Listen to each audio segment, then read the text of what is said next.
Cette main fonctionne parfaitement. Mais si je la coupais pour la remplacer par une autre, ça n'aurait d'intérêt que si la nouvelle main n'était pas trop chère et si elle marchait vraiment mieux que l'ancienne. Pour Rob Spence, surnommé Iborg, l'homme en pièces détachées, c'est le pied. Après tout, pourquoi réserver la technologie au robot mixeur? En 2007, le Canadien décide de combler un vide. Depuis un accident survenu enfant, Rob ne voit que d'un œil. Pour ses 33 ans, il a l'idée de loger sous sa paupière une caméra vidéo miniature dotée d'un émetteur Wi-Fi. You see the image, Ron? Yeah. I see my ugly face filming you.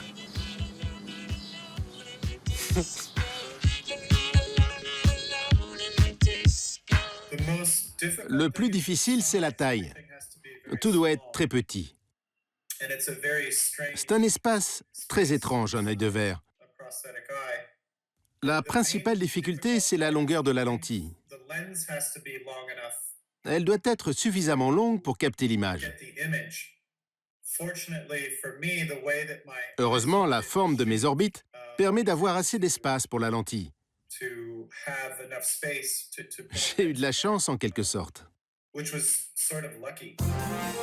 Comme dans la série télé des années 70, L'homme qui valait 3 milliards, dans laquelle Steve Austin se fait greffer des prothèses bioniques pour devenir un cyborg, il faut une équipe. Il y a 9 ans, Rob fait appel à une poignée de scientifiques, dont Costa Grammatis, un ancien collaborateur de la compagnie américaine spatiale SpaceX, et John Polanski, spécialisé dans la vision des drones de l'armée américaine.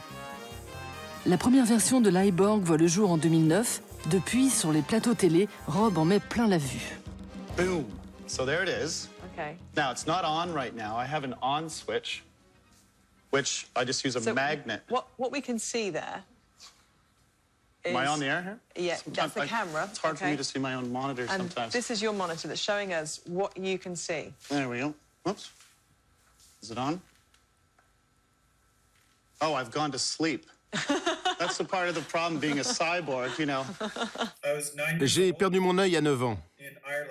J'étais en Irlande, chez mon grand-père, dans sa ferme. Normalement, on tient le fusil comme ça. Mais moi, je me suis positionné comme ça. Et j'ai mis mon œil directement sur l'arme, comme dans les films.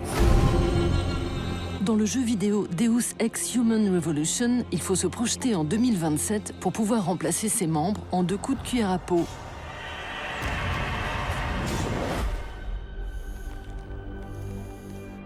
I never asked for this.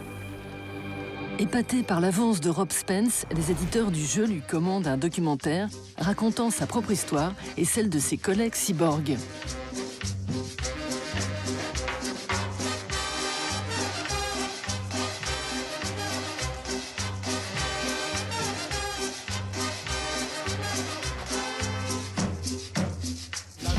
Pendant son enquête, l'Iborg croise la route de Mika Tero.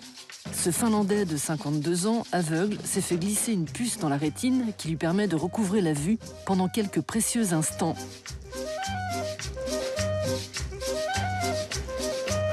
Démonstration en images. And it's curving like a little bit like this way. Yeah. So, okay. What must be a banana? Le problème avec les caméras oculaires, c'est que l'image est très bizarre. Il y a beaucoup de clignements de paupières. Et même le signal, bzzz, c'est un peu comme celui de la princesse Léa quand elle appelle Obi-Wan au secours.